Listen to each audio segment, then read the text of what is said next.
At the top of the village, overlooking Innerleithen, St Ronan's Wells Pavilion paints a pretty picture. Well, at least at first.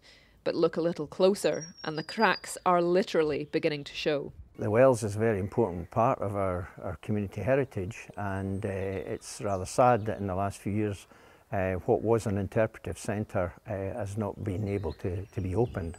But there are visitors coming to the site who want to know about the site and know about Innerleithen's heritage, and it has a purpose that it's not fulfilling at the moment. At first glance, the Pavilion Spa looks like it's being maintained.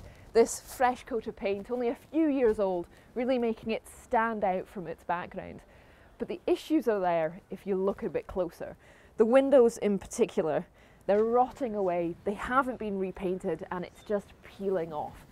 By comparison, the community gardens round the back are thriving. A team of volunteers takes pride in maintaining them.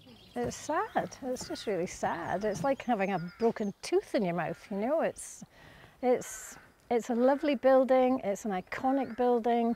It has a huge amount of meaning to the village, the town. People have grown up with it, you know, they've all come here during Games Week, all during their childhood. And now it's just really obviously decaying and unloved and uncared for. And that sends out a message, and it worries us, because if it was to become dangerously neglected, then that would impact on what we do here. So it's a concern, it's definitely a concern. Live Borders is a charity that runs the region's arts and culture projects, which includes leisure centres and museums, and that's on behalf of the council. We have asked Live Borders to comment, but haven't received a response. Scottish Borders Council says, following a joint review with Live Border last year, both organisations are progressing a range of recommendations, including undertaking condition surveys of properties, which will lead to associated public consultation of the future of council-owned buildings operated and managed by Live Borders. And the community is aware that money is tight.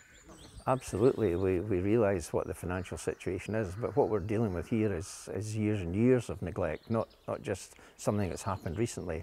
And we have been saying for years that things need to be done, and nothing's happened. And when they had the finance, they did nothing. The case of St Ronan's Wells Pavilion is not a solitary one. But the question is, when the money can be found for repairs, no matter who owns it, has the damage already been done past the point of no return? Isla Todd, ITV News, Innerleithen.